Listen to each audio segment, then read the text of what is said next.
Welcome to the Wits and Weights podcast, where we discuss getting strong and healthy with strength training and sustainable nutrition.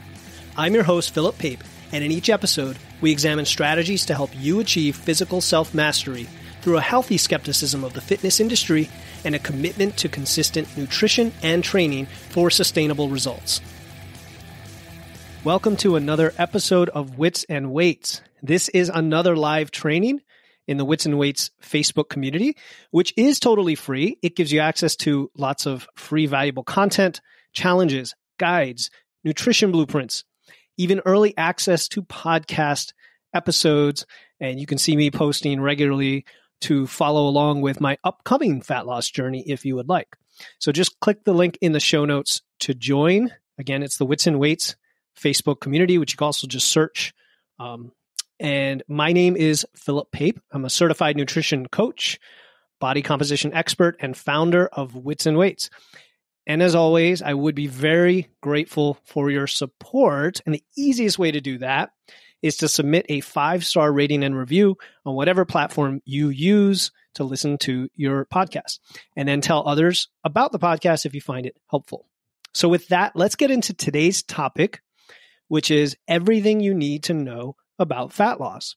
Now, this is going live in January 2023, when everyone's making New Year's resolutions, the most frequent one being to lose weight by starting a weight loss or fat loss phase. And we're going to make a distinction between what we mean by weight loss versus fat loss. Whether you're trying to lose extra weight or you're trying to switch to a fat loss phase after building muscle, like I'm doing, or you want to get lifestyle lean or shredded, or you finally want to just achieve success with your New Year's resolution, I think this episode will help you get there. And you may want to listen to it a second time and take notes to really let it sink in. So I think you're going to learn everything you need to know about fat loss so you can lose the weight and keep it off sustainably, efficiently, and in a way that actually improves how you look and feel for the long term. And I realize saying that this is everything you need to know is a presumptuous statement. But when I was preparing this episode, I tried to think of all the things that really matter based on experience, based on the evidence, based on other experts that I listen to or watch and read, so that you can refer to this episode in the future as sort of a definitive guide. Now, this is not a rapid weight loss prescription. This is a fat loss for life approach that I use with clients, that you can use on your own, that I use on myself. And if you have a little bit of knowledge, practice, and accountability, you can incorporate these practices. As a body composition expert, I work with clients who want to eat more and enjoy their lifestyle, but they also want to improve their physique. They want to have more energy. They want to have more self-confidence. And this really requires a focused, disciplined, and evidence-based approach to fat loss that prioritizes strength training and body composition. That's where it's at. That's where the magic happens. And you're going to hear a lot of emphasis on that today. You may have heard some or all of these principles and strategies before, but I'm going to lay them out in a way where you can refer to this episode in the future as a fat loss blueprint if you ever get stuck. And as I mentioned before, I am following my own 12-week fat loss phase starting this month, and I will be adhering to these principles and these strategies. So if you want to follow along and see updates of my journey, make sure to join our free Wits and Weights Facebook community. I also made a fat loss for life guide that I can send you after you join the group associated with this episode. So just check out the links in the show notes to join our free community or to apply for one-on-one coaching if you need that extra boost of support. Okay, so before even considering fat loss, let's review 3 principles that we are going to adhere to throughout this process. 3 principles that I think govern a lot of why we do it this way and what the strategies are. So the first principle is that building muscle increases your metabolism, and that's going to make fat loss easier. Muscle burns more calories than fat. Having more muscle allows you to carry more weight and be leaner, but have a higher BMR, a higher baseline metabolism. More muscle means you're more active. More muscle means you can push more in the gym. More muscle means higher bone density. More muscle means deeper sleep and additional recovery. And all of these mean easier fat loss. So that's the first principle, is that building muscle makes fat loss easier. Principle number 2, you can't improve your body composition without building or at least preserving muscle. Okay, so this is sort of tied in with principle number 1. We don't just want to lose weight, right? We want to lose fat. And the vast majority of people, we're talking 95% of people or more, have been doing it the wrong way, right? You've been either crash dieting or dieting very quickly without regard for protein, training, steps, any of these other things, potentially doing a lot of cardio. And every time you lose 20, 30, 40 pounds, you lose a lot of muscle in the process. I mean, I've said this many times before, but I can't overstate it enough. If you lost 30 pounds doing it that way, you might be losing 15 pounds of muscle. And it's easy to lose fat and muscle. It's hard and it takes time to build muscle back. So let's not lose it in the first place. Okay, so that concept of body fat overshooting, which I've talked about before, and I think one of my recent episodes was a replay on Paul Hatton's podcast where I talked about it as well. The idea that every time you lose weight, you lose muscle, and every time you gain weight back, you're gaining mainly fat, and you're constantly getting worse in terms of body composition. And what we want to do is principle number 1, build muscle, and then principle number 2, build or preserve that muscle as part of the fat loss phase. So if you're doing it for the very first time, if you've never built muscle, yes, you can get leaner and improve your body composition just by doing what we're going to talk about today and focusing on fat loss and holding whatever muscle you have. It's not much muscle you have, I get it, but you're going to hold on to it, which you've never really done before when doing a traditional approach or a crash diet type approach or a restrictive diet. Okay. Now, this is going to get you what I'm going to call skinny lean, not skinny fat, right? Skinny fat is what's been happening over the years of yo-yo dieting when you lost fat and muscle and you keep getting what seems to be fluffier even if you're at the same weight. I'm talking about skinny lean, meaning we're going to cut fat, hold on your muscle, and you're going to reveal some of that little bit of muscle you have. However, I would suggest going back to principle number 1, building muscle first at some point, and then revealing that muscle with fat loss and periodizing your training and periodizing your nutrition. That's the way I work with my clients at least, and I highly recommend it. But either way, we're going to at least preserve the muscle we have. Principle number 3, okay, you cannot maintain your results, your fat loss results, using traditional restrictive dieting approaches.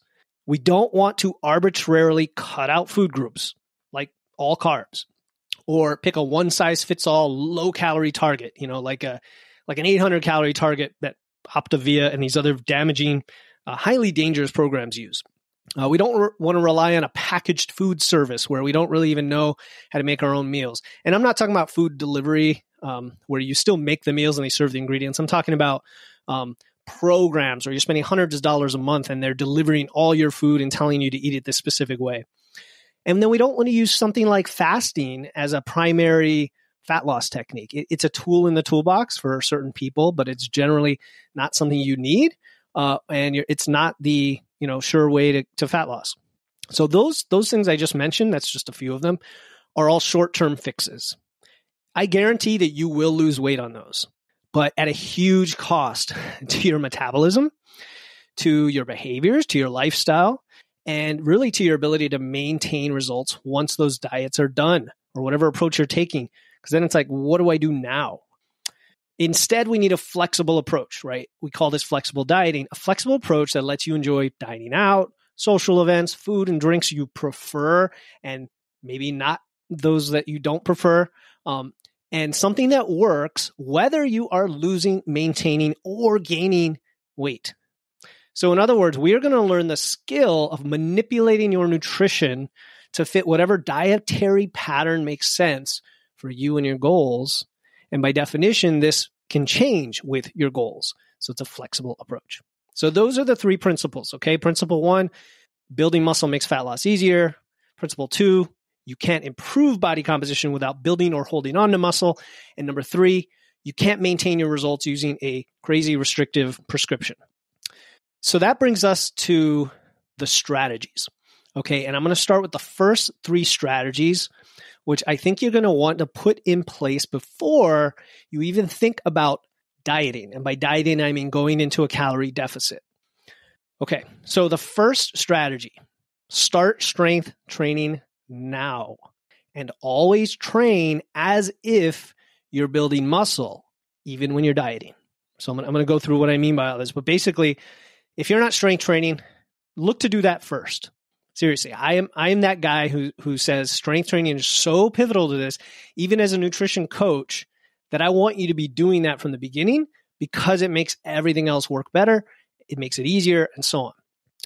So no matter what people tell you, if your goal is to lose fat, to improve body composition, you have to have a strong muscle building signal, period. Refer back to principle number 2, that you have to build or preserve muscle to prioritize fat loss, or you're just going to lose muscle, defeating the entire purpose of this exercise. Even when you're losing weight, if you have a strong muscle building signal, that is what's going to retain your muscle. That's the most important thing. Even more important than protein, believe it or not. Protein has a lot of tolerance behind it.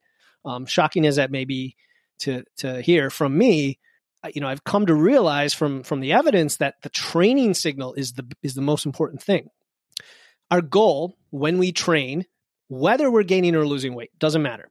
Our goal is always muscular tension and progressive overload, meaning we have to prioritize a mode of lifting that is high intensity meaning weight on the bar, relatively heavy for us, 60, 70, 80, 90% of our max, which would put you into a range of somewhere between, 2 to 6 reps as your baseline before you start stacking other types of rep ranges and movements onto that. And that's going to give you the muscular tension you need. We're not necessarily going to failure all the time. We're talking about recruiting as much muscle mass as possible and then giving ourselves the chance to increase that weight over time or increase the reps over time for progressive overload, even when we're in a fat loss phase, okay? Because when we're in a fat loss phase, we're not getting much nutrition coming in. We're having the stressor on our body, and there's going to come a point where it's going to be very hard to make further gains or build any muscle, and all we're trying to do is hold on to the muscle. So what we need to do is lift probably 3 or 4 days per week. I would say at least 2, but almost anybody would benefit optimally from 3 or 4 days per week. So that's like 3 to 5 hours in the gym with a high load based program, foundationally based on the compound lifts, right? The squat, the deadlift, the bench press, and then I also love the overhead press.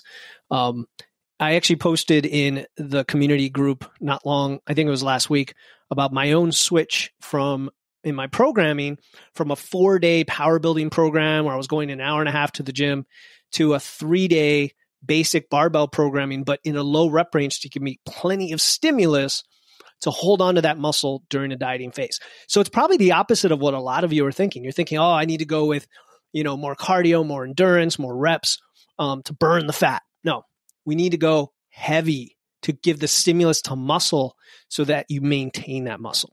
All right, so that's strategy number 1. Start training right now and always train as if you're building muscle, even when you're dieting and it's hard to do so. Number 2, consume sufficient protein to maintain muscle while dieting. You knew this was going to be next. And by the way, you're going to hear a lot in here, a lot of detail. I'm going to summarize all this later in the episode. You can skip to that if you want, but you're going to miss a lot of nuance and context, just warning you. But you will have that. So consume sufficient protein to maintain muscle while dieting. Now, protein is what I call, or a lot of people call, the body composition macro, right? It's the one that lets you really control your body composition.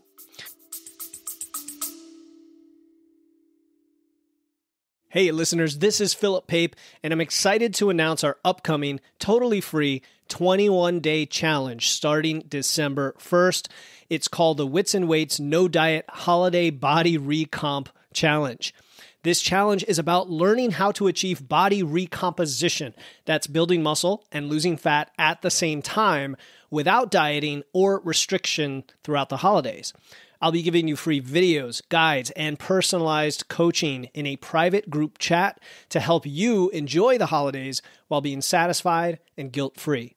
The kickoff call is Friday, November 17, and the link to enroll is in the show notes.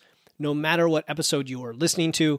Don't worry, if you're hearing this after November 17, you can still register and get access to the replay and resources before the challenge starts on December 1st. Again, to join the Wits and Weights No Diet Holiday Body Recomp Challenge to build muscle and lose fat without dieting through the holidays, click the link in my show notes. Now back to the episode. Now, studies have shown time and again that a higher protein diet leads to more lean mass retention and more fat loss during weight loss. So it's very well established. Also, protein naturally leads to eating more whole foods. It's a nice side effect because you're trying to get all this protein from animal sources like meat, eggs, dairy, and also from plant sources. Legumes, some grains have proteins, vegetables that have proteins, and so on. It kind of forces you into making choices that incorporate more whole foods, which is a great side effect. Protein also forces you to establish appropriate meal frequency and timing, because to get enough protein, you have to eat a certain amount of times per day.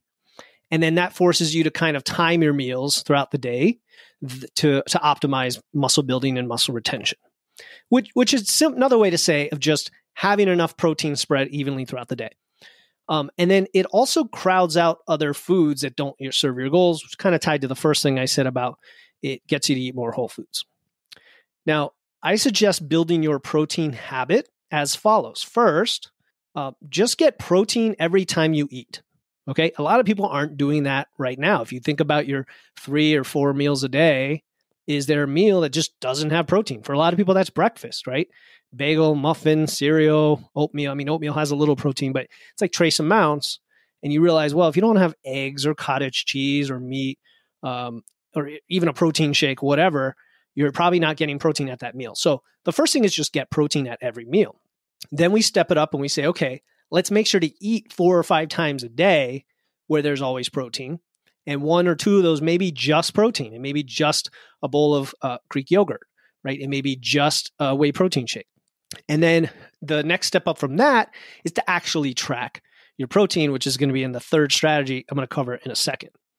So the goal of how much protein to get, I've said it many times, and I'm going to continue to use the same window that I think is supported by the evidence, and that is 0.7 to 1 gram per pound of target body weight.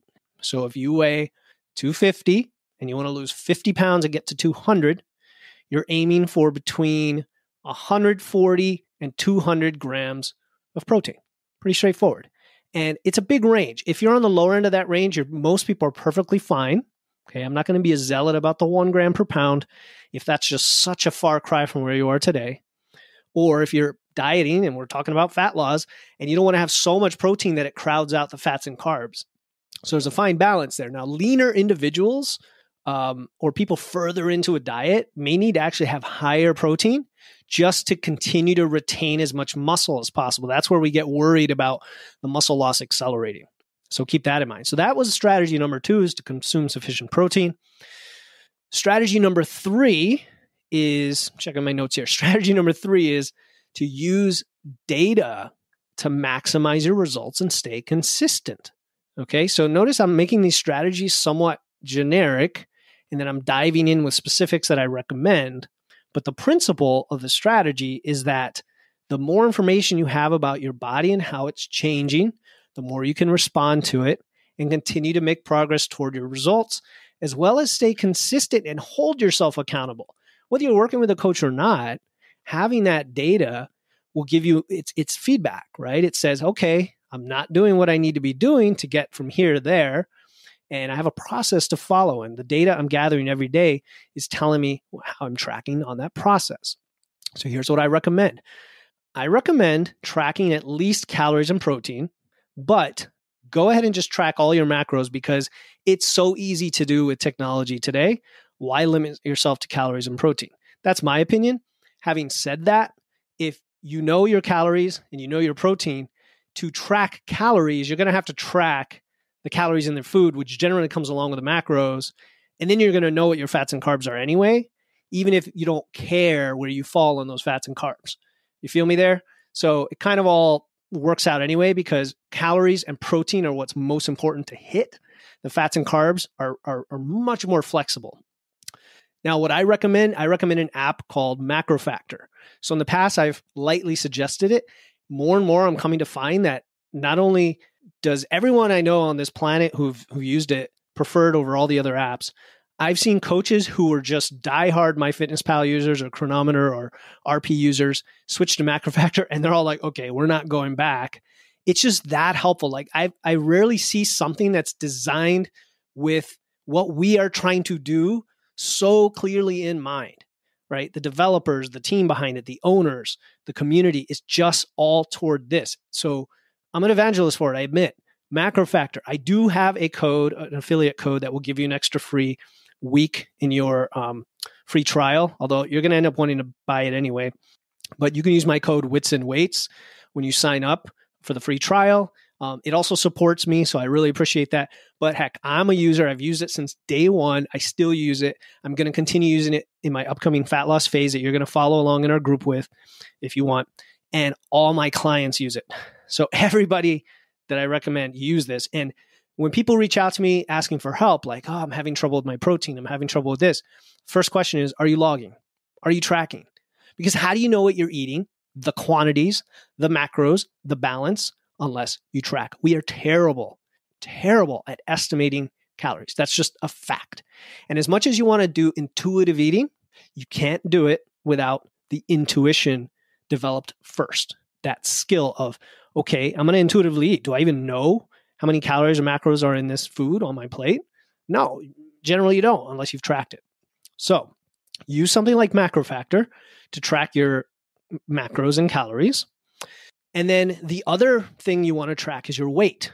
Okay. Now, I know there's a lot of coaches and a lot of programs that are all about getting rid of the scale and not using the scale. And, you know, especially I know a lot of them are marketed toward women, like, you know, stop, you don't have to obsess over the scale, etc. I'm not going to trash any of those whatsoever because the principle behind them is totally sound, that you don't have to weigh yourself to put in the principles for fat loss. Totally true. However, I'm a big fan of understanding what's going on with your body specifically. Why do we get blood work? Why do we get our blood pressure checked, right? Or why do we measure our resting heart rate? Why do we measure our steps? Why do we measure our lifts in the gym? So that we know what's happening and we can make adjustments. Same thing with weight. I would recommend weighing as frequently as you can, ideally every day. And the reason I support weighing yourself every day is because it makes it a habit that you start just not having to think about, meaning you actually start to reduce your obsession with the scale because it's now a daily thing. And then the second part of that is you see the number fluctuating up and down and up and down and up and down. And you realize, heck, this number doesn't mean a whole lot in the short term. And instead, I need to know what's happening over roughly a 3-week period to see how my body's responding. So if you're using an app like MacroFactor, it uses something called trend weight, which is a 20-day exponential moving average. And I tell you that, and it's no secret, because you can reverse engineer it and they've admitted it. You can do this in a spreadsheet. You could do it in Excel or Google Sheets if you just want to do it on your own. Track your weight every single day and apply a 20-day moving average, exponential moving average formula. Okay, why am I telling you all this? Because at the end of the day, the daily weight on the scale isn't that important at all.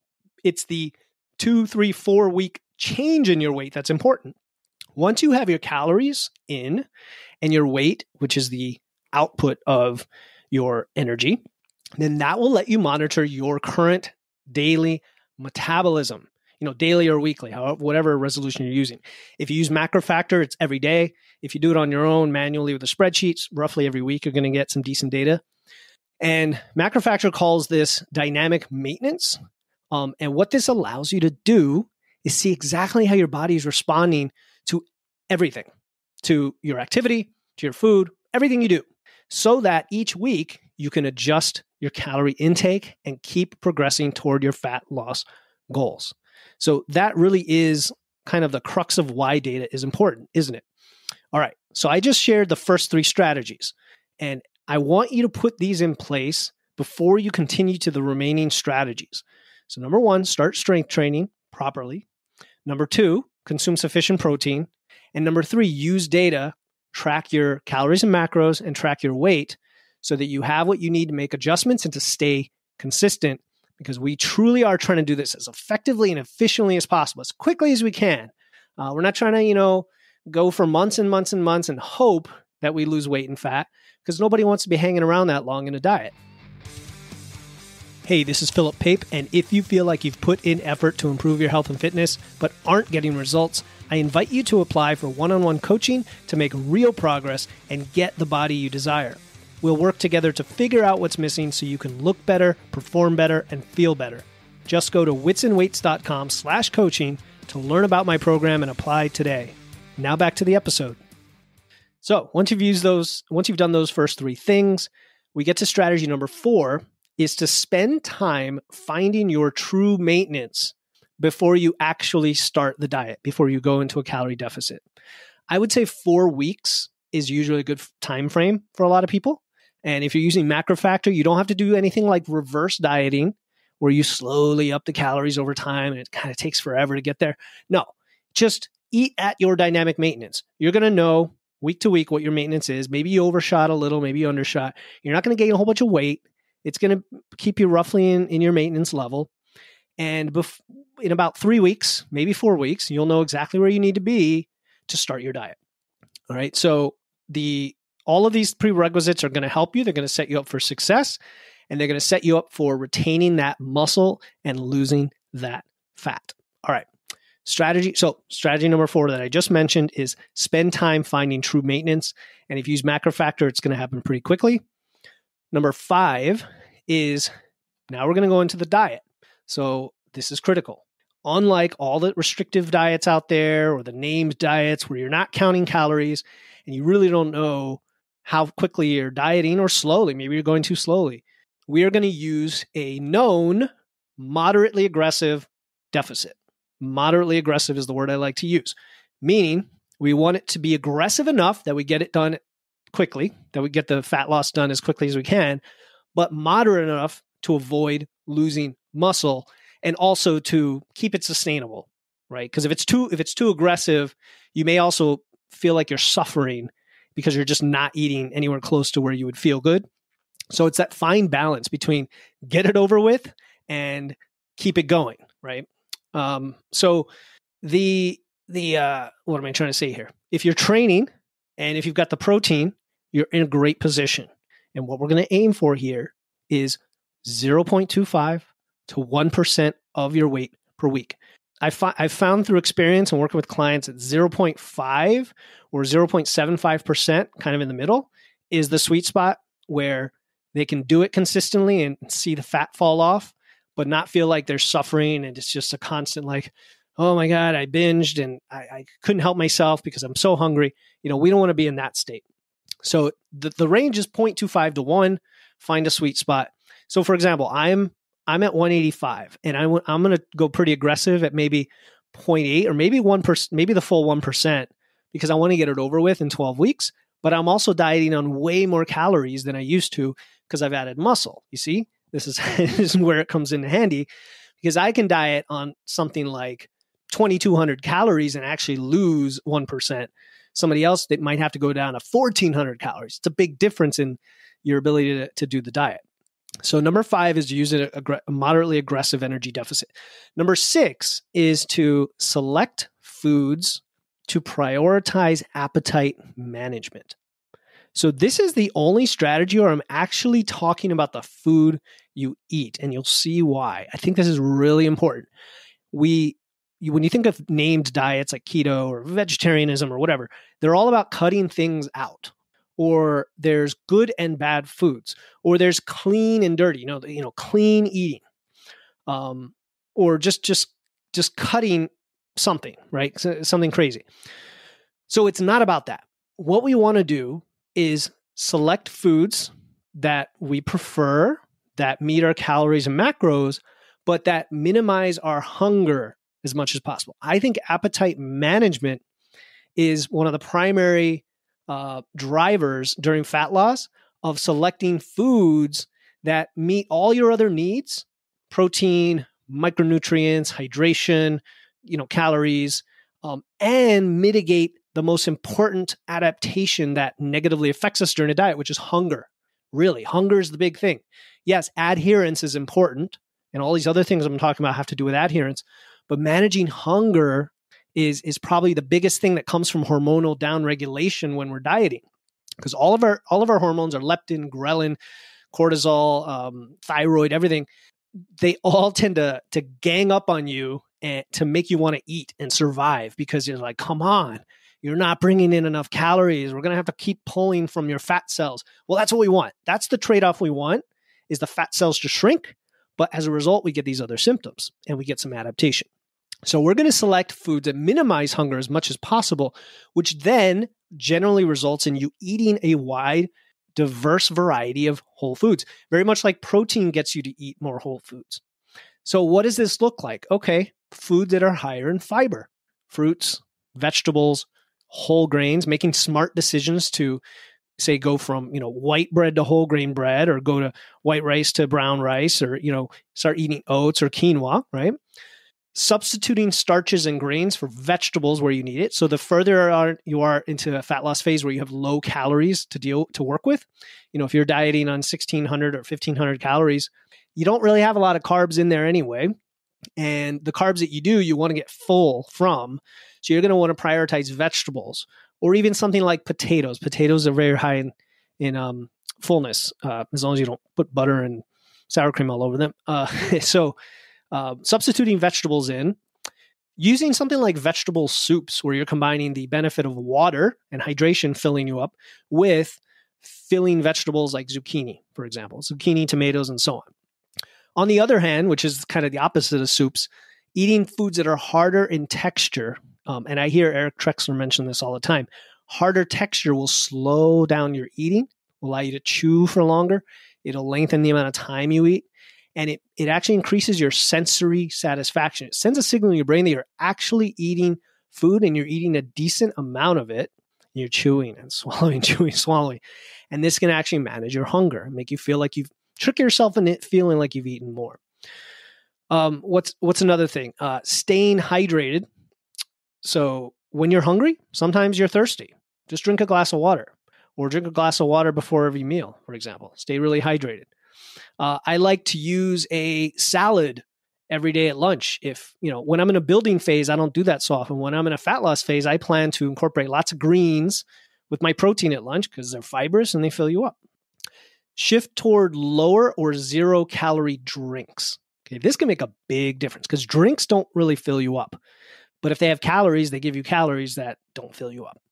So going from soda to diet soda, whole milk to 2% milk or almond milk, coffee with cream to coffee with half and half, an IPA in terms of beer to like a light beer, or God forbid, an alcohol-free beer. Guinness's alcohol-free beer is actually not bad. Also, whole versions instead of ultra-processed, highly palatable foods. So this would be, okay, you really have a craving for something sweet or Pop-Tart or something like that. Instead of a strawberry Pop-Tart, have strawberries. Now, obviously, that's a bigger leap, but these are the kind of decisions and swaps we start to make on a diet to make sure that we manage appetite as the main driver of why we're selecting all these foods. And then ultimately, that allows us to get through the diet successfully. And in the meantime, we've transitioned our overall dietary pattern to one that supports optimal health, good nutrition, plenty of micronutrients, and so on. Okay, so that's it. That's all I'm going to say about food. Notice I didn't really tell you exactly foods to eat, but more how to pick foods. Strategy number 7, incorporate movement into everything you do. So usually I make this very specific about steps, and it will come down to that from a tracking perspective. But the idea is the more you move with everything, like just think of what you're doing right now. You're listening to this podcast or you're watching it. You could be walking around your house holding your phone and watching this. And if you're not doing it right now and you're watching this on your phone sitting on your couch, get up right now and start pacing around for the rest of the podcast. I probably have another 20, 30 minutes. Well, you're going to get like 2,000-3,000 steps doing that. Okay. So incorporate movement in everything you do. I think steps on a wearable are the best proxy for that, right? It's not super, super precise, but it's enough to tell you how your patterns are changing. So if you always get 2,000 or 3,000 steps and you change your movement patterns and now you're getting 6,000 or 7,000 steps, well, you're definitely more active based on step count. Like it's plenty accurate enough to tell you that. So do all the things that get you to move more.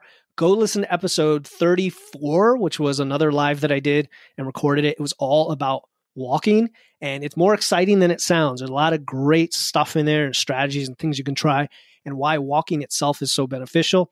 But really anything you can do to move that's not intense cardio, which I'm going to get to in the next strategy. So the other thing, okay, why are we doing this? Well, steps or movement is a great way to boost your metabolism. It really is. Yes, you are going to burn more calories moving around, and that's not the only reason we do it. We do it for health and to avoid sitting down too long. It helps with your heart rate, helps with your cardiovascular health, and lots of other things. But it also burns more calories, let's admit it. And in a fat loss phase, you may need the extra 200 or 300 or 400 calories a day to ease up on your diet or to speed up the fat loss, however you want to use it. So that brings us to strategy number 8, which is to use cardio strategically and not excessively. So remember, the point of cardio is to improve your conditioning, your cardiovascular health, not to burn calories. That's not really the point, because the amount of calories you burn in cardio in a half hour of highly stressful movement on your body in a fat loss phase, you could just eat a little bit less and not have all that stress and have more recovery and better sleep. And it's not really a great trade-off, but a little bit of it can go a long way. And a little bit of it also prevents you from adapting to it such that your metabolism actually comes down, and you don't want that. So I like the advice from Mike Matthews of Legion Athletics. He always says to limit your cardio to half of the amount of time that you lift. So if you're lifting 3 to 5 hours a week, limit cardio to 1.5 hours to 2.5 hours a week, tops. Avoid forms of cardio that impact your recovery or cause additional muscle stress and tearing. Like running, it really isn't great for you if you're a lifter. But if you really, really like running and it's just like, it makes your day, it reduces your stress, and maybe you're pretty good at it, and maybe you were an athlete and so on, sure, incorporate it and do it in an intelligent way. Do it with sprint workouts. Just don't be running half marathons, a couple of times a week, unless you're training to be a running athlete. So good examples, alternatives would be biking, swimming, or pushing or pulling a sled or prowler in the gym. These are all good concentric only movements. You can also use high intensity interval training if you need like a calorie boost a couple times a week. And it's something fun. I mean, a lot of people don't really find it that much fun, to be honest. I did CrossFit for 8 years, so I was doing it constantly, but I wouldn't necessarily just sign up for it. But even that is not super effective. Like you're going to find that maybe bodybuilders deeper into a cut have to pull out these extra things, but you don't have to do them. I mean, if you just don't want to do cardio at all, go for a lot of walks, do all the other stuff I'm talking about here, and you're going to lose fat just fine. All right. Strategy number 9 is to get plenty of high quality sleep. You knew this one was coming. You're like, oh, there he goes again on sleep. Maybe I could have made this number 1. Like before you even do anything, fix your sleep issues so that you get recovered and improve your fat loss. But a lot of people have trouble with this. For some people, it's really a process over time of improving sleep, and I get it. So I'm just going to throw a couple things at you here. There's a study done last year by Kavasin et al., hopefully I pronounced it right, that found that participants in the study that were sleep restricted, they had just over 4 hours of sleep. They and another group that got about 8 hours of sleep, they both gained the same amount of fat. Okay, in this case, they were just eating whatever they wanted, and they were all overeating slightly. So they all gained fat, but they gained the same amount.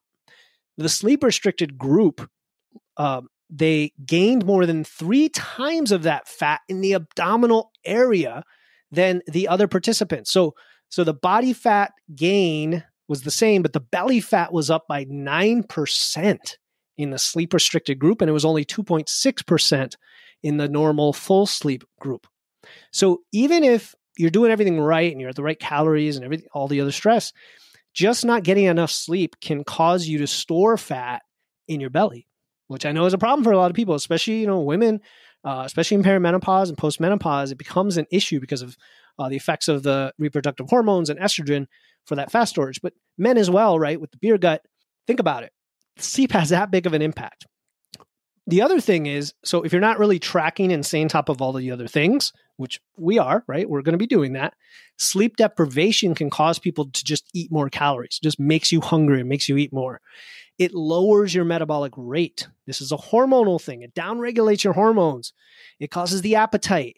It causes the metabolism to go down, okay? Just like other stressors on the body. So sleep is the biggest thing. If you have other chronic stress in your life that is hard to get rid of because of your job or your family, sleep can be that big mitigator of the negative effects from that, like the negative effects of cortisol, your stress hormone, when you're stressed all the time and it stays higher than it needs to be and it doesn't come down enough at night, and then you don't get good quality sleep. Well, if you can kind of turn that around a bit by focusing on scheduling in enough sleep. Okay, we're talking 7 to 8 hours of sleep and no screens 30 minutes before bed. That's the bare bones thing you can do to improve your sleep. If you want to learn a lot more beyond that, I did an episode quite a while back about sleep that has 20 things you can try, all the little subtle things. But getting enough and avoiding screens before bed will go a long way toward this. And getting enough sleep will help with fat loss, help with hunger, and it'll definitely help with your recovery during a time when you don't have a lot of other resources coming in. Okay, strategy number 10. This is the last one, and then I'm going to summarize everything. Okay, this strategy is to use diet breaks to conquer those mental demons of dieting. So we already talked about selecting foods for hunger. That's going to help a lot. Having said that, though, it can get tiring. It can get fatiguing when you're going on 10, 12 weeks or 14. Like maybe you have a little more weight to lose and you're going for a 16-week fat loss phase, which is the maximum I would ever recommend, to be honest. But I've seen people, I've had clients that can go well beyond that because we're managing all the biofeedback so well that it's okay. They can keep going and their body responds just fine and the metabolism isn't too low, etc. But what you want to do is monitor all those things that we talked about. Monitor your hunger, your energy, your recovery, tracking everything, monitor your performance in the gym. That's one of the most important things, to be honest, because as soon as you start to degrade on your lifts and you start to feel tired in the gym, that tells me you may be starting to lose muscle. If any of these things go past the point that are comfortable for you, take a diet break. Okay. So if your biofeedback is poor, like your recovery, your hunger, your energy, your performance, and so on, or you're just getting tired of dieting, or you want to align a break in your dieting with a special event or holiday, right? We just had Thanksgiving and Christmas here, and those were good times to take a diet break so that you could eat more food and enjoy without too much pressure. Or if you're traveling, right? Or if you have a lot of weight to lose and you need to break it up into phases, take a diet break. There are a lot of ways to do this. The easiest way to do it is just eat at your maintenance calories by increasing your carbs to get you to those calories. So let's say you're dieting on 1,600 calories, but your maintenance calories are 2,200. Just get 600 more calories of carbs per day during the break. So 600 divided by 4, that's going to be 150 more grams of carbs. So if you were at 100 grams of carbs, now you can have 250 grams of carbs during the break. That's going to refuel your glycogen. That's going to give you more energy. It's going to help bring your metabolism up. All these things for a while before you get right back to dieting and everything adapts right back. It's a good strategy to try. There are many more advanced, what are called nonlinear dieting strategies. You can look up nonlinear dieting or reach out to me for questions. I have interesting schemes we could use, like interval dieting, where you're aggressively dieting for 2 weeks and then maintenance for 2 and then aggressive, or 5-2 dieting, where you pick 2 high calorie days during the week. There's a lot of ways to do this, but I don't want to get into the weeds today. Just know that strategy is available to you. Okay. So we just went through 10 strategies. We established 3 principles for fat loss. And I'm going to summarize all of this because it is a lot. And again, I recommend going through this again in the future if needed. And I will also have a guide, a fat loss for life guide available. If you join the community and just reach out, you can get it. Here we go. Number 1, always train heavy and train hard. Use use high intensity, that's weight on the bar, low to moderate volume programming so that you can recover. So this is going to be training as if you're building muscle.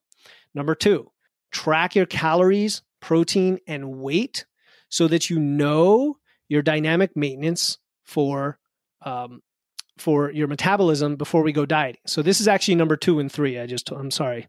This is number 2 and 3. So number 2 is protein. Number 3 is tracking. All right. So getting sufficient protein and tracking. Number 4, do the first 3 things first, and then try to find your true maintenance calories. Spend time getting to true maintenance. Using an app like MacroFactor makes it really easy to do. I generally recommend something like 4 weeks for this phase. Number 5, use a moderately aggressive energy deficit. Okay, 0.25 to 1% per week. Number 6, select foods that mitigate hunger. So you want to prioritize appetite management. Number 7, move. Just move. Get steps. Aim for somewhere around 8,000 to 10,000 steps, but get steps and movement however you can. Get more than you get now, and then get more than that later, and keep pushing yourself to get more movement in. That's low intensity. The next one, this is number 8, use cardio strategically. Limit it to like half the time you lift. And if you need to use something like HIIT, do it. If you want to do medium intensity cardio, go with a high recovery, low impact one like swimming, or biking, or prowler pushing. Number 9, get 7 to 8 hours of sleep and limit screens at least 30 minutes before bed. And then number 10, use diet breaks at maintenance calories by increasing your carbs whenever you need to remain consistent and continue dieting. All right, there you have it. It's a lot, I know, but hopefully it was organized well enough that you can absorb it all and apply it to your own life. That's my attempt at providing everything you need to know about fat loss, or at least the things that really matter. And I would say rather than try to implement everything at once, work your way down the list and incorporate these over time. I ordered them in a way that I think is effective, useful, and doable, maybe with the exception of sleep. Sleep maybe could be higher on the list, but you really can customize it to what makes sense for you. And if you want that free Fat Loss for Life guide that goes along with this training, just join the Wits and Weights Facebook community. The link again is in the show notes. And if you want more support than this, because I know it's hard to do this on your own, it really can be hard. You may have tried in the past, and you just want to do it in the most effective, time-efficient way possible.